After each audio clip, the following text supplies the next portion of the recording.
কয় বান্দা দাড়ি রাখলে তোমার আত্মীয় স্বজনরা বেজার হয়ে যাবে, দাড়ি কাটলে আল্লাহ বেজার হয়ে যাবে। ঠিক নেই? এখন কি তুমি আত্মীয় স্বজনের সম্পর্কের ভয় দাড়ি কাটবা, নাকি আমার আল্লাহর আযাবের ভয় তুমি দাড়ি লম্বা করবা? এটা তোমার পরীক্ষা। তুমি যদি পর্দা করো তোমার আত্মীয় স্বজনরা বেজার হয়ে যাবে। এত পর্দা কেন? দিলটাকে পরিষ্কার রাখো, বেশি পর্দা লাগবে না। পর্দা না করলে আমার আল্লাহ বেজার। যার সাথে দেখা দেওয়া জায়েজ নাই, একবার দেখা দিবে একটা কবিরা গুনাহ, দুইবার দেখা দিবে দুইটা কবিরা গুনাহ। ভুলে যদি কোনো বেগানার দিয়ে নজর পড়ে তাহলে আল্লাহ মাফ করবেন। ইচ্ছা করে যদি তাকায় গুনাহ হবে কবিরা গুনাহ।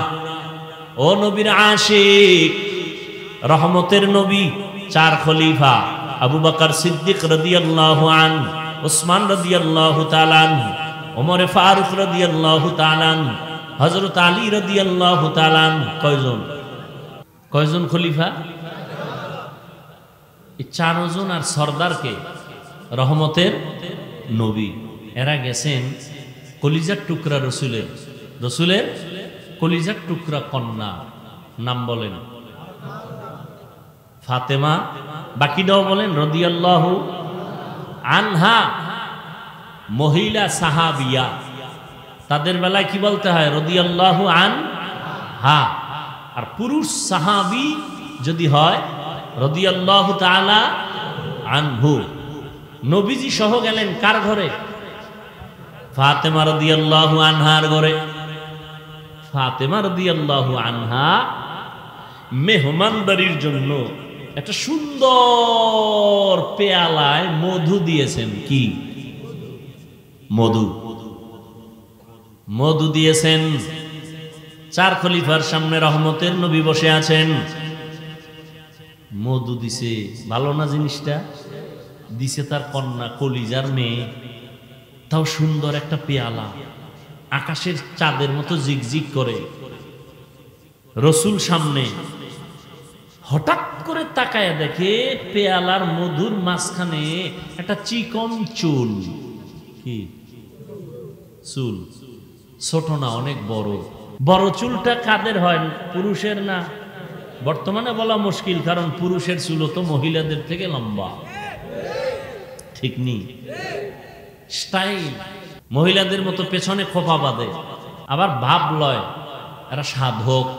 কি হাদিস শরীফে স্পষ্ট, যেই পুরুষ মহিলার সাজে সাজবে, যেই মহিলা পুরুষের সাজে সাজবে, জাহান্নাম জাহান্নাম জাহান্নাম।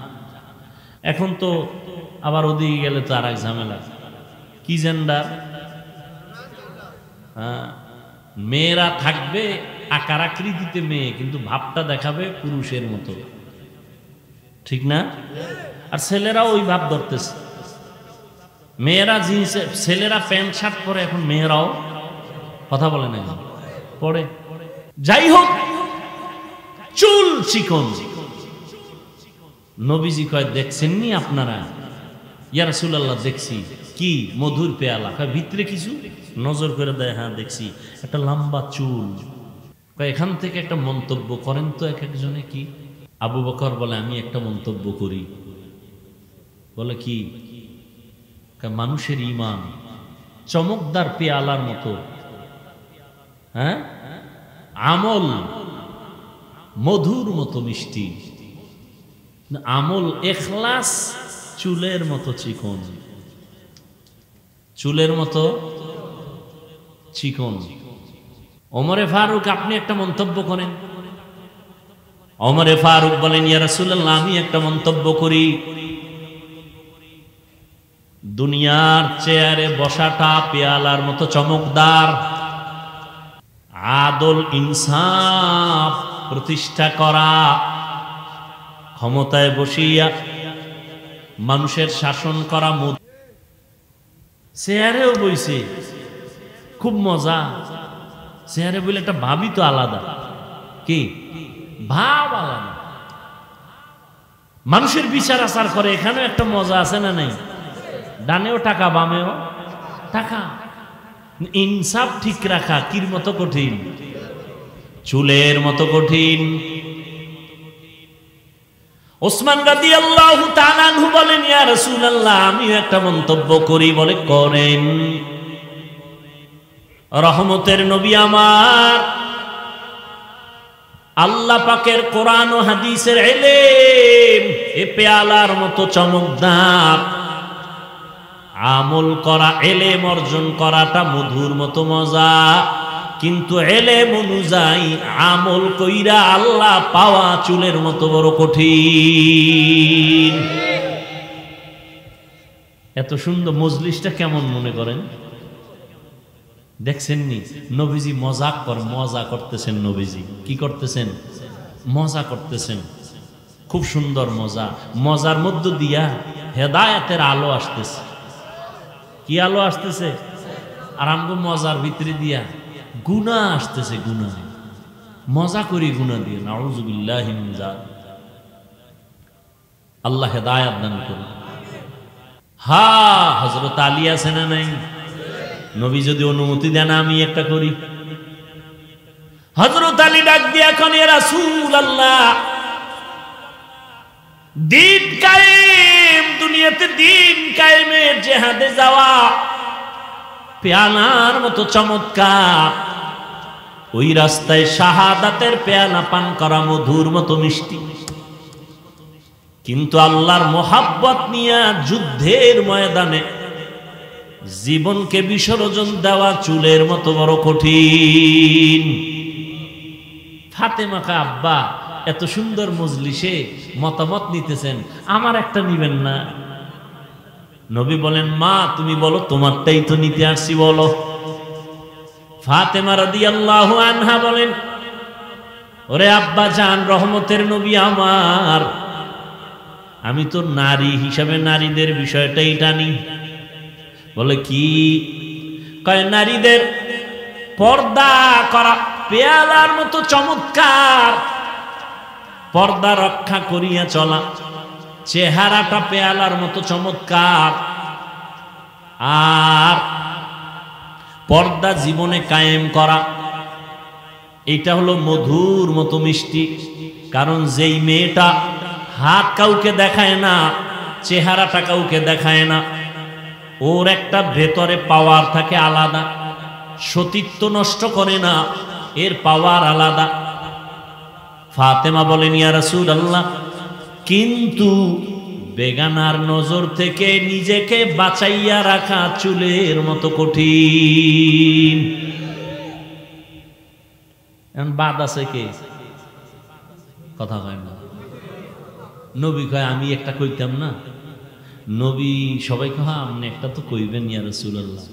এর মধ্যে জিবরাইল আসে। জিবরাইল কয়, এত সুন্দর মজলিস চলতেছে, আমি কি কমু না? আমি কি বলবো নবী রাসূল? হ্যাঁ বলেন। জিবরাইল ডাক দিয়া বলেন, ইয়া রাসূলুল্লাহ, আমি বলতে চাই, আল্লাহ রাস্তায় চলবে, দ্বীনের উপরে চলাটা, দ্বীনের আলো নিয়ে চলাটা পেয়ালার মতো সুন্দর, এর উপরে আমল করাটা মধুর মতো মজা, আল্লাহর সন্তুষ্টি অর্জন করা হলো চুলের মতো কঠিন। জিবরাইল কয়, আমনে গো মজলিস দেখা আল্লাহও কিছু কইতে চাইছেন, আল্লাহও বলতে চান। আল্লাহ, নবী বলেন, আল্লাহ বলার আগে আমারটা বইল লই। নবী বলেন, আমি আল্লাহর মারিফত অর্জন করা পেয়ালার মতো চমৎকার, চমকদার। আর মারিফতের মজা অন্তরে জমা করার নাম মধুর মতো মিষ্টি। আল্লাহর পরিচয় লাভের নাম মারিফত। মারেফতটা পেয়ালার মতো চমৎকার, আর আল্লাহর পরিচয় অন্তরে ধারণ করা হলো মধুর মতো মিষ্টি। কারণ যার মধ্যে আল্লাহর পরিচয় একবার আসবে সে হবে আল্লাহর আশিক। ও যুবক, তুমিও মুসলমান, আমিও মুসলমান, তোমার আল্লাহ আমার আল্লাহ এক, তোমার নবী আমার নবী এক, তোমার ধর্ম আমার ধর্ম এক, তোমার কাবা আমার কাবা এক, তোমার কালেমা আমার কালেমা এক।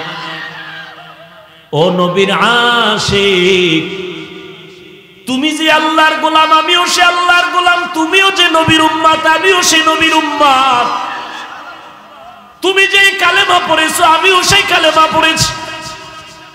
তোমার যে কাবা, আমারও সেই কাবা। তোমার যে ধর্ম, আমারই সে একই ধর্ম। অথচ তোমাকে পায়ে ধরে ধরে ধরে ধরে বয়ান করার পরও তুমি দাড়ি রাখতে চাও না। আমি দাড়ি কাটতে লজ্জা পাই, তুমি দাড়ি রাখতে লজ্জা পাও। তুমি কেমন মুসলমান? আমি টুপি মাথায় না দিলে লজ্জা লাগে, তুমি মাথায় টুপি দিতে লজ্জা লাগে। তুমি কেমন মুসলমান? আমি আল্লাহর ঘর মসজিদে না ঢুকলে লজ্জা লাগে, তোমার মসজিদে ঢুকতে লজ্জা লাগে। তুমি কেমন মুসলমান? আজকে তো হিন্দুদের যদি এত কষ্ট করে বয়ান করতাম অনেক লাভ হতো। 6 মাসও লাগতো না, আমার দেশের হিন্দু বৌদ্ধ দল মদিনার আশেক হয়ে যেত ইনশাআল্লাহ। কিন্তু 12 মাস কুত্তার মতো দৌড়াই। সব আলেম ওলামারা না খাওন আছে, না ঘুম আছে, না সুস্থতা আছে। এত পেরেশানি করে পাও ধরে ধরে ধরে ধরে বয়ান করি। একবারও কিন্তু বলি নাই আমি 5 কল্লি টুপি মাথায় দিয়েছি, তোমরাও দাও, না হয় জাহান্নামে যাবা। একবারও বলি নাই। অন্য টুপিওয়ালারে গালিও দেই নাই। আমি কওমি মাদ্রাসার সন্তান, কোনোদিন আলিয়ার বিরুদ্ধে বলি নাই, স্কুল কলেজের বিরুদ্ধে বলি নাই। আমি তাবলিগের লাইনের সন্তান, যারা তাবলিগ করে না এদের একটা গালিও দেই নাই। আমি নাভির নিচে হাত বেঁধে নামাজ পড়ি, যারা বুকে হাত বেঁধে নামাজ পড়ে গালি দেই নাই, হিংসা করি নাই। আমরা 20 রাকাত তারাবি পড়নেওয়ালা মুসলমান, 8 রাকাত ওয়ালাদের গালি দেই নাই, হিংসা করি নাই। তুমি আমার 20 রাকাত নিয়ে কেন এত অ্যালার্জি? তুমি আমার কওমি নিয়ে কেন অ্যালার্জি? তুমি আমার টুপি নিয়ে কেন এত তোমার অন্তরে ব্যথা? আমি তোমার আলহামদুর পরে আস্তে আমিন বলি, তুমি জোরে জোরে আমিন বলো। কোনোদিন তর্কে যাই না, গালিও দেই না, হিংসা করি না। তুমি আমার আস্তে আমিন নিয়ে এত অন্তরে কেন এত ব্যথা নিয়ে চলো? আল্লাহর বান্দা, আমি মাদ্রাসায় পড়ুয়া, বলি নাই স্কুল ছেড়ে দাও, কলেজ ছেড়ে দাও, সব মাদ্রাসায় চলে আসো। একবারও বলি নাই। পাও ধইরা শুধু একটাই বলি, মা বাবার কথা মতো চলো, ওলামায়ে কেরামের পরামর্শ নিয়ে চলো, মদিনার নবীর আদর্শের মালা গলায় লাগাও রে যুবক। একটাই দাবি, ওই এতক্ষণ তোমার সামনে বয়ান করলাম, একটা দলের পক্ষে কথা বলি নাই। এই আওয়ামী লীগের পক্ষে বলছি। সত্য কথা বলো, মানো আর না মানো, সত্য স্বীকার করো। আওয়ামী লীগের পক্ষে বলছি, বিএনপির পক্ষে বলছি, বলো। তা তুমি আমাকে দলের দালাল বলো কেন? এই বেয়াদব, এই মা বাবার অভিশপ্ত সন্তান। আমি চরমনের পক্ষে বলছি, তাবলিগের দালালি করছি, যে চরমনাই না করলে জাহান্নামী, তাবলিগ না করলে জাহান্নামী বলছি। তা তুমি আমাকে দালাল বলো কেন? তুমি কি বুঝো দালালে? এই বেটা, মদখোরের কাছে আলেম ওলামারা যদি যায়, আর যদি আলেম ওলামা মদখোরের তালে হইরা মদ পান করে, তখন তুমি বলতে পারো এই আলেমরা মদখোরের গোলাম। কিন্তু এমন যদি হয় আলেমরা যাওয়ার কারণে মদখোর হুজুরদের লাইনে টুপি পরছে, দাড়ি রাখছে, নামাজ পড়ে, বিএমপির সাথে ওলামায়ে কেরাম যাওয়ার কারণে যদি ইসলামের উপকার হয়, তো তুমি দালাল বলবা কেন? আওয়ামী লীগের কাছে হাটহাজারীর হুজুর গেছেন, কওমি মাদ্রাসার স্বীকৃতি নিছেন, ইসলামের দাবি পূরণের জন্য যদি যান, তুমি দালাল বলবা? কি পেয়েছো? এই বেয়াদবি, এই দুঃসাহস কে তোমাকে দিয়েছে? ক্লাস 5-এ পড়ে, আলিয়ায় দাখিল পড়ে, কওমি মাদ্রাসায় কাফিয়া শরহে বেকায়া পড়ে, এরকম কিছু বেয়াদব ফেসবুকে একজন বড় আলেমের নামে ফট করে লিখে দেয় দালাল। আল্লাহ হেদায়েত দান করুন। আল্লাহ, এরে যুবক, রহমতের নবী বলেন, আল্লাহর মারিফত অর্জন করা পেয়ালার মতো মজা। মারিফতের মজা যখন অন্তরে লাগবে তখন মধুর মতো মিষ্টি। আল্লাহকে যখন চিনতে পারবা তখন তোমাকে জীবনে কেউ জীবন নিয়ে নিবে কিন্তু ঈমান কেড়ে নিতে পারবে না। ফিলিস্তিনের দিকে তাকাও, ইসরায়েলি জালেমের গোষ্ঠী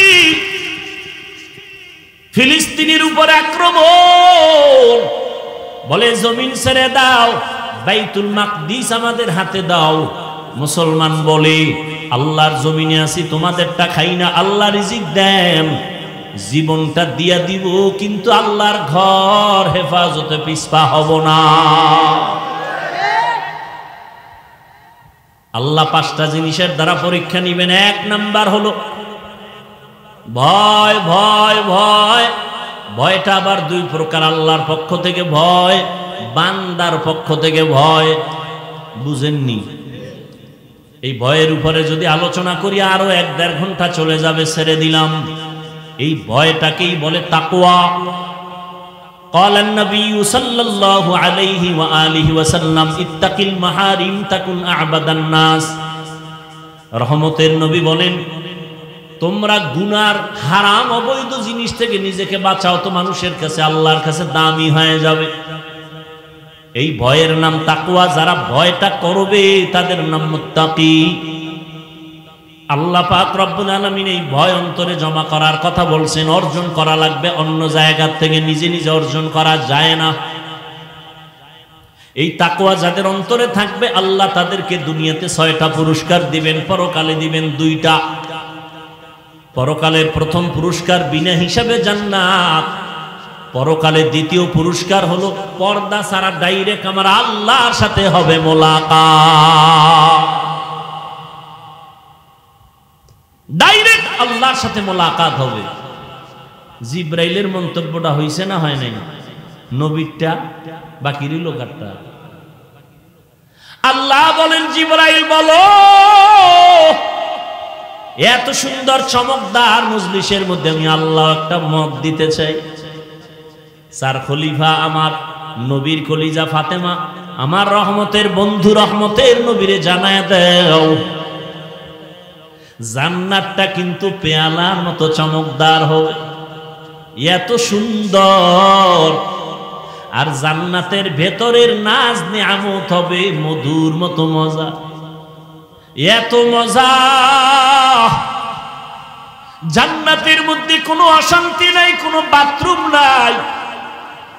আল্লাহ তাআলা হুর দিবেন 70টা করে, এমন সুন্দর রুম আল্লাহ সাজাইছেন, মধুর মতো মজা। কিন্তু এই জান্নাত পাওয়ার জন্য যে কাজগুলো করা লাগবে, কাজ দুনিয়াতে করা চুলের মতো বড় কঠিন। হ্যাঁ, 2 নাম্বার পরীক্ষা হবে আল্লাহর পক্ষ থেকে, ওয়াল জু, ক্ষুধার মাধ্যমে। ইমাম শাফিঈ রাহমাতুল্লাহ আলাইহি বলেন, এখানে ক্ষুধা দ্বারা উদ্দেশ্য হলো রোজা। যেমন গত রমাজানে অনেক মুসলমান এখানে আছে রোজা রাখে নাই, চায়ের দোকানে বৈশা গল্প করছে আর বলছে রোজা রাখো না কেন? বলে আমার ঘরে কি ভাতের অভাব, আমি রোজা রাখবো কেন? এরকম কুলাঙ্গার চাঁদপুরে নাই? আমরা কি আসলে ভাতের অভাবে রোজা রাখছি? হ্যাঁ, ওরে রোজা তো হিন্দুরাও রাখে, খ্রিস্টানেরাও রোজা রাখে, ইহুদিরাও রোজা রাখে, তবে তাদের নাম আলাদা, সিস্টেম আলাদা। তাদের নাম হলো না খাওয়ার সাধনা। না খাওয়ার সাধনা হিন্দুরাও করে, বৌদ্ধরাও করে, ইহুদিরাও করে, খ্রিস্টানেরাও করে, সব ধর্মে আছে। আমাদেরটা না খাওয়ার সাধনা না, আমাদের সাধনা হলো না খাওয়ার মাধ্যমে আল্লাহ পাওয়ার সাধনা। ইয়া আইয়ুহাল্লাযীনা আমানু, ও মুমিন, কুতিবা আলাইকুমুস সিয়াম কামা কুতিবা আলাল্লাযীনা মিন ক্বাবলিকুম লাআল্লাকুম তাত্তাকুন। ক্ষুধার মাধ্যমে আল্লাহ পরীক্ষা নিবেন। ওরে শুধু কি সওয়াবের কথা? ওরে শুনো না, এই মোবাইল যারা চালাও, আজকে বাসায় গিয়ে গুগলে সার্চ দিও, গুগলে সার্চ দিও রোজার দ্বারা শরীরের ফায়দা কি। সমস্ত চিকিৎসা বিজ্ঞানীরা একমত, শরীর কন্ট্রোলিং পাওয়ার যা আছে, আল্লাহর কুদরতি কিছু পাওয়ার, এর মধ্যে একটা পাওয়ার শরীরের ব্যালেন্স ঠিক রাখার জন্য আল্লাহর পক্ষ থেকে অপরিহার্য একটা আইন হলো রোজা। শরীর সুস্থ থাকার একটা অপরিহার্য আইন, একটা নিয়ম, একটা ঔষধ রোজা। কপাল পোড়ারা রোজারে বানাইছে রোগের কারণ, রোজা রাখলে গ্যাস বাড়ে, রোগ বাড়ে, অথচ আল্লাহ পাকেই রোজা দিছেন রোগের ঔষধ, আর হে ঔষধের বানাইছে রোগ। কত বড় নিমক হারাম। আর রসুল শুধু কি রমাজান আরাফার রোজা রাখছেন, আশুরার রোজা রাখছেন, আসতেছে মুহররমের রোজা, আশুরার রোজা। রহমতের নবী সোমবার বৃহস্পতিবার সপ্তাহে রোজা রাখতেন। আমি অহংকারের জন্য বলি না, একটু বুঝাবার জন্য বলি। আল্লাহর বহু বান্দারা রোজা রাখি সোমবার বৃহস্পতিবার।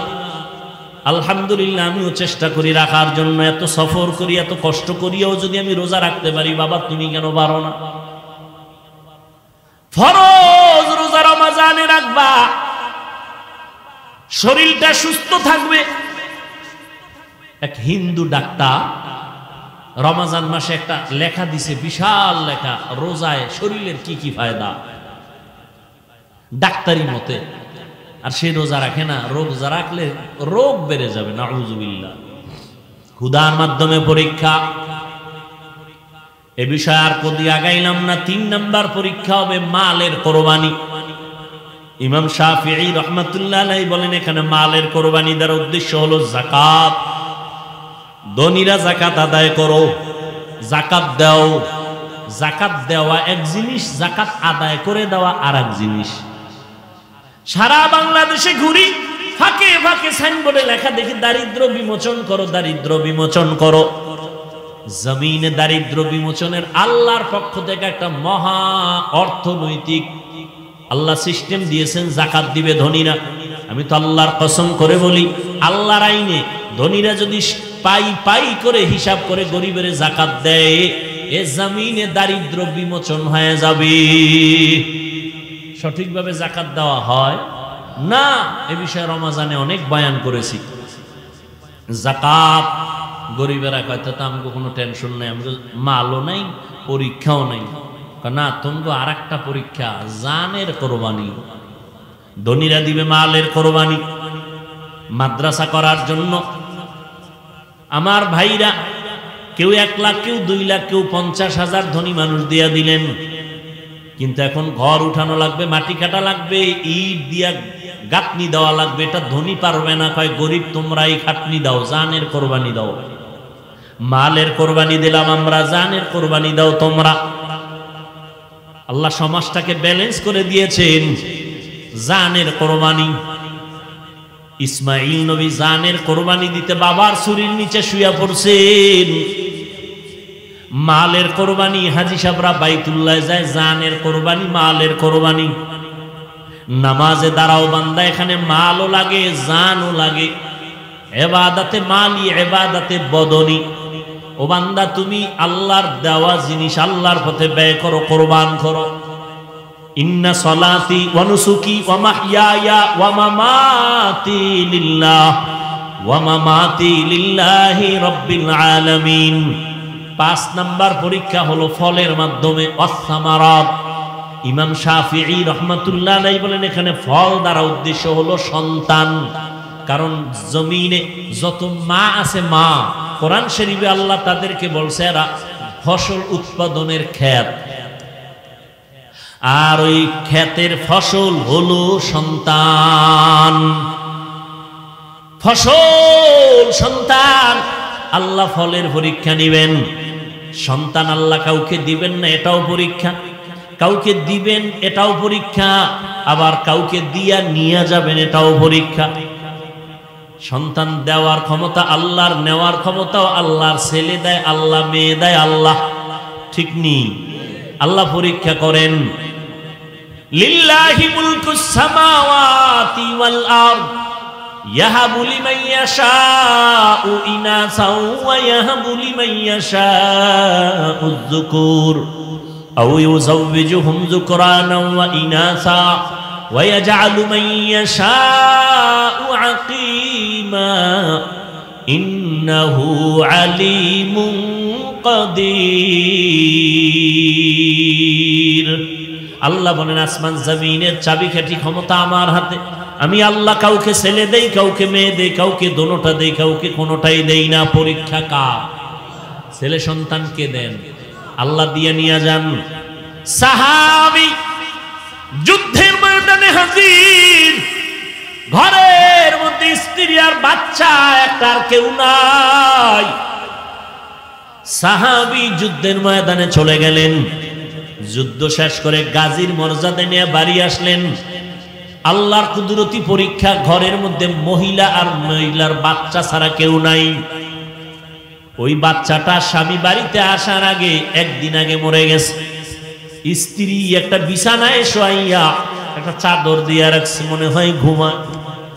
রাতে স্বামী ঘরের মধ্যে আসে, স্ত্রী আনন্দে বরণ করেছে, খানা দানা আপ্যায়ন করেছে। স্বামী এক পর্যায়ে বলে, বিবি আমার সন্তানের কি হালাত? স্ত্রী কতটা হেকমত লাগায় জবাব দিলেন। সাহাবী তো, তার স্ত্রীও তো তেমন। আমগো আম্মা জানেরা হুদা জায়গায় স্বামীরে টেলিফোন করে পেরেশানি দেয়। হুদা যায়, কই আছো? অমুক জায়গায়, তাড়াতাড়ি আও, একটা বিপদ। ঘরে দেখে কিছুই না, পেট ব্যথা উঠছিল, গেছি গা। এইরকম সাহাবায়ে কেরাম, এমন আল্লাহ তাদের নেয়ামত দান করেছেন। নেককারীন স্ত্রী একটা স্বামীর জন্য বড় নেয়ামত। স্বামীকে পেরেশানি দেয় না, বরং স্বামীর পেরেশানিটা নিজেও ভাগ করে নেয়। ও স্বামী, তুমি অল্প টাকা কামাই করো, কোনো টেনশন নিবা না, আল্লাহ বরকত দিবে। এইটা যদি একজন নারী কয়, স্বামীর আর দুনিয়াতে কি চাই? ঈদে জামা কাপড় আনতে পারে না, স্বামীর মাথা গরম, একা একা পারে না, মইরা যায়, কান্না করে। বিবি স্বামীর হাত ধইরা, ও স্বামী আমার, বাচ্চা দুইটা আছে, একটা আছে, তিনটা আছে, ওদের কিছু কাপড় দাও, আমার কোনো কাপড় লাগবে না। আল্লাহ যেদিন তোমারে টাকা দিবে সেই দিন তুমি আনবা। এখন আমরা কোন রকম চলবো ইনশাআল্লাহ, কোনো টেনশন নিবা না। এমন একটা সাহস যদি আম্মা জান স্বামীরে দেয়, ওই স্বামী কোনোদিন হালাল টাকা ছাড়া কারো হক নষ্ট করে হারাম টাকা ঘরে নিবে না। আর যেই মহিলা খালি স্বামীর টাকা চুরি করে, চুরি করে বড় স্টেশন ধরায়, ঠিক নি? এরপরে হকাস মার্কেটে যায়, আরো কত কত নতুন নতুন মার্কেটে দৌড়ায়, ঠিক নি? স্বামী যত আনে নাই, যত আনে নাই, যত আনে নাই। আল্লাহর কসম, স্বামী যদি হালাল ভাবে টাকা রুজি করে, আর স্ত্রী যদি স্বামীর অজান্তে টাকা ডানবাম করে, ওই কামাইতে কোনোদিন বরকত ওই সংসারে হবে না। এজন্য একটা প্রবাদ আছে না, সংসার ধ্বংস হয়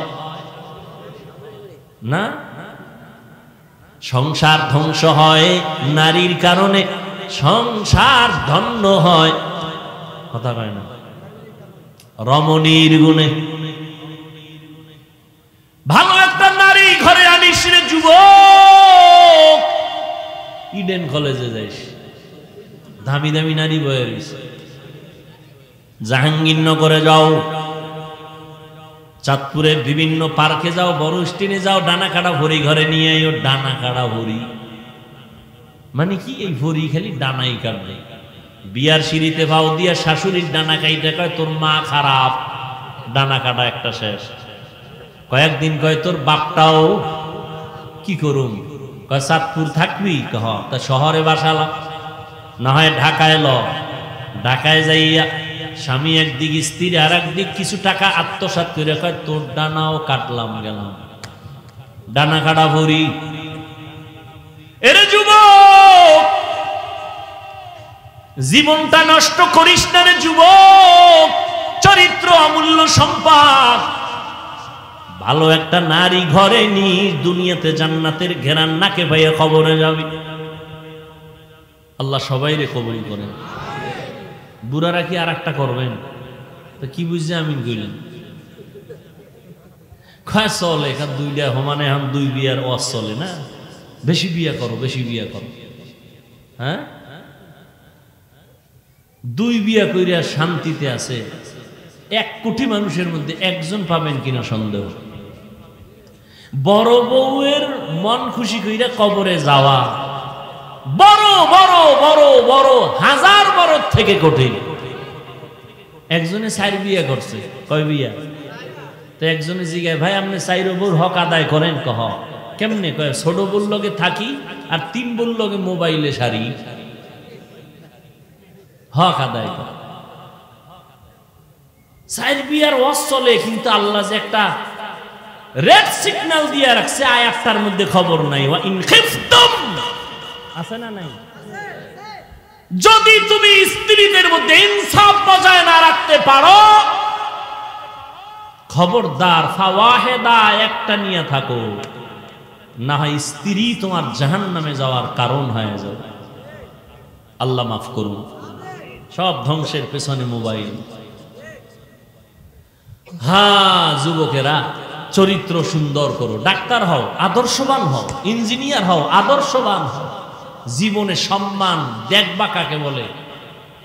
দুনিয়ার মানুষ তোমার পায়ের নিচে ঘুরু ঘুরু ঘুর করবে। সম্মান, চরিত্র লাগবে, চরিত্র। আর লাগবে শারীরিক সুস্থতা। চরিত্র ঠিক রাখতে হলে রাতের ঘুম, মোবাইল থেকে দূরে থাকো। সুস্থ থাকার জন্য অপরিহার্য কর্তব্য রাতের ঘুম। দোনোটাই নষ্ট করছে এই রাতের ঘুমও নাই, চরিত্রও ঠিক নেই। কার কারণে?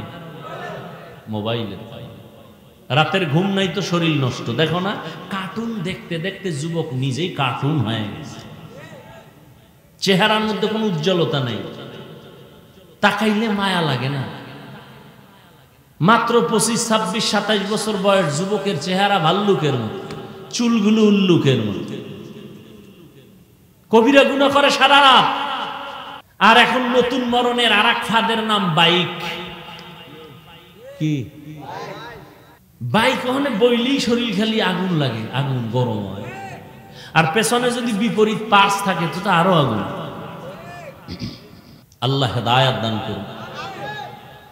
আবার ঢুকেও যায় ট্রাকের তলে নেই, একসাথে 2 জন, 11 জন। আহা, আল্লাহ হেদায়াত দান করুন। এর যুবক ভালো করে বুঝো, আল্লাহর মোহাব্বত নিয়া জীবনটারে সুন্দর করে আগাও। সাহাবী যখন বলে আমার সন্তান কই, মরে গেছে, কয় না, আমার সন্তান ঘুমায়। আসলে তো মরে গেছে। যদি এখন বলি স্বামীর মনটা খারাপ হবে, যুদ্ধ পরিচালনা করে আনছে, স্ত্রী সান্ত্বনা দিছে, ঘুমায় তো বাবাও নিশ্চিন্তায় ঘুমায় গেছে।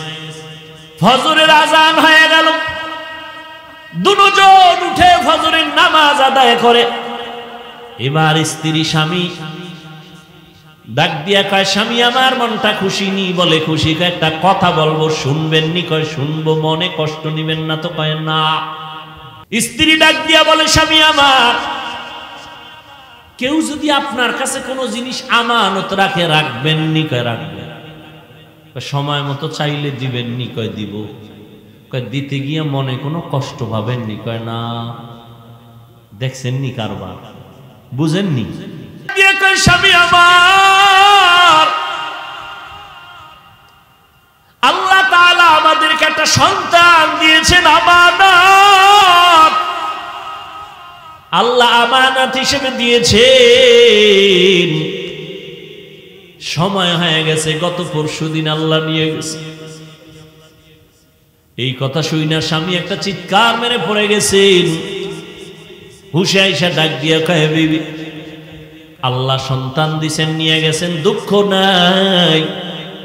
তবে হাদিস আর কোরআনের বয়ানে যা বুঝলাম, ধৈর্যের পরীক্ষায় তুমি পাস। আমি নিশ্চিত তুমি জান্নাত পেয়ে যাবারে বিবি।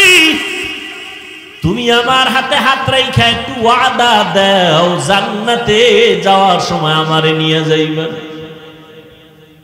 কারণ কিয়ামতের ময়দানে সূর্যের গরম বড় কঠিন।